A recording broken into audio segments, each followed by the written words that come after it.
Museum Nasional didirikan oleh pemerintah Belanda pada tanggal 24 April 1778. Museum ini dikenal juga sebagai Museum Gajah, karena di halaman depan museum terdapat sebuah patung gajah perunggu yang merupakan hadiah dari Raja Thailand yang pernah berkunjung.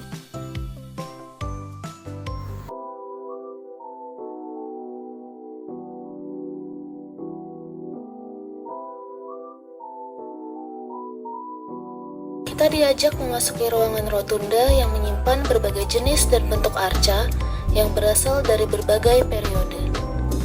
Salah satu arca yang paling menarik di ruangan ini adalah arca Bhairava.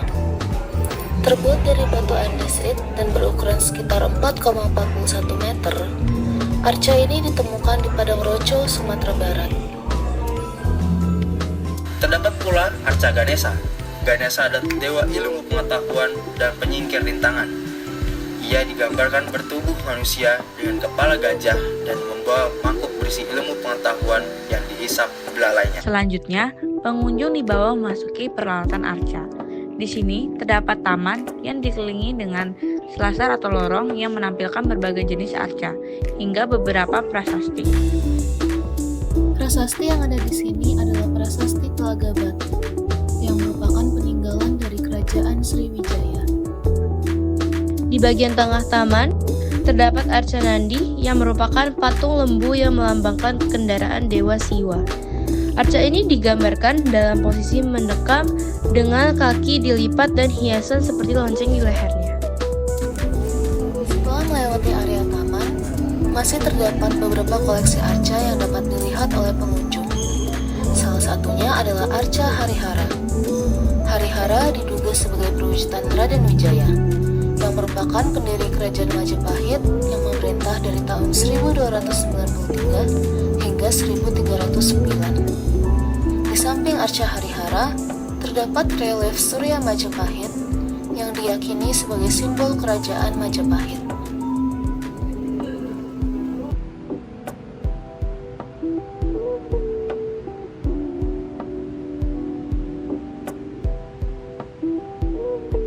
Selanjutnya, kita memasuki area yang menjelaskan tentang zaman praksara di Indonesia. Di sini terdapat fosil bagian-bagian tubuh manusia purba Homo erectus, replika Pithecanthropus erectus, serta diagram penjelasan mengenai perbedaan antara anatomi Homo erectus dengan manusia modern Homo sapiens.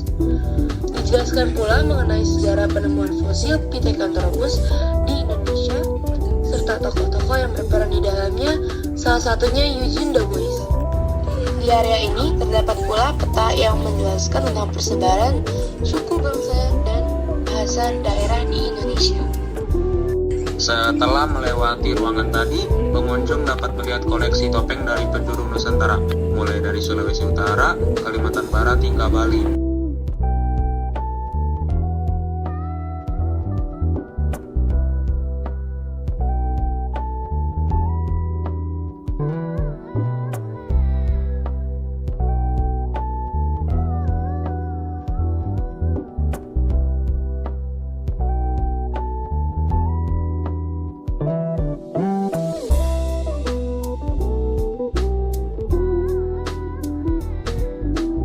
Berseberang dengan koleksi topeng, pengunjung dapat mencoba fitur mengenal paras Nusantara. Fitur ini memanfaatkan kamera, pemindahan wajah, serta kecerdasan buatan untuk mengenali anatomi wajah pengunjung dan mencocokkannya dengan suku bangsa yang ada di Indonesia.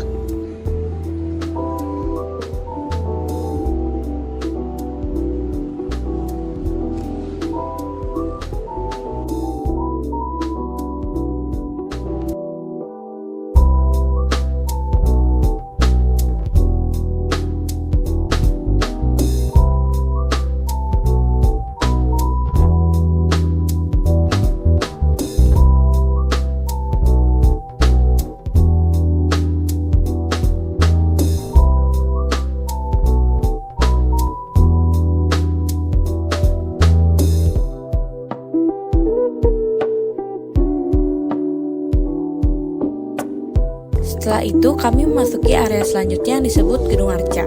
Gedung ini menyimpan banyak arca bersejarah dari masa kerajaan Hindu-Buddha di Indonesia. Salah satu arca yang paling menarik di Gedung Arca adalah Arca Prajnaparamita. Arca Prajnaparamita dianggap sebagai salah satu mahakarya seni Hindu-Buddha di Indonesia. Keistimewaannya terletak pada detail artistik yang sangat luar biasa. Arca ini dianggap sebagai arca paling sempurna di Indonesia karena bentuknya yang utuh tanpa ada satu bagian pun yang rusak. Arca ini ditemukan di dekat Candi Singosari, Malang, Jawa Timur. Menurut kepercayaan setempat, arca ini dikenal sebagai perwujudan dari Ken Dedis yang merupakan istri dari Ken Arok. Namun, beberapa pendapat mengatakan bahwa arca ini adalah perwujudan dari Dyah Gyayatri, istri Raden Wijaya, yang merupakan raja pertama Majapahit. Di sudut gedung Arca, terdapat area yang khusus diperuntukkan untuk membeli souvenir atau oleh-oleh. Di sini, pengunjung dapat membeli barang-barang unik dan menarik sebagai cenderamata dari kunjungan ke Museum Nasional.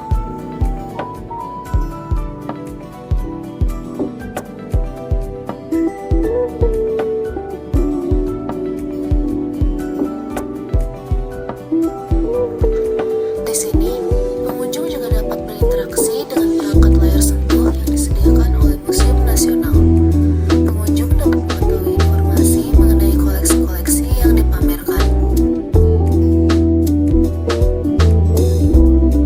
Pada saat kami berkunjung ke Museum Nasional juga, kami masih sempat menyaksikan pameran bertajuk Pitamaha. Pameran ini menampilkan karya seni lukis dan patung dari perkumpulan pelukis Bali yang bernama Pitamaha.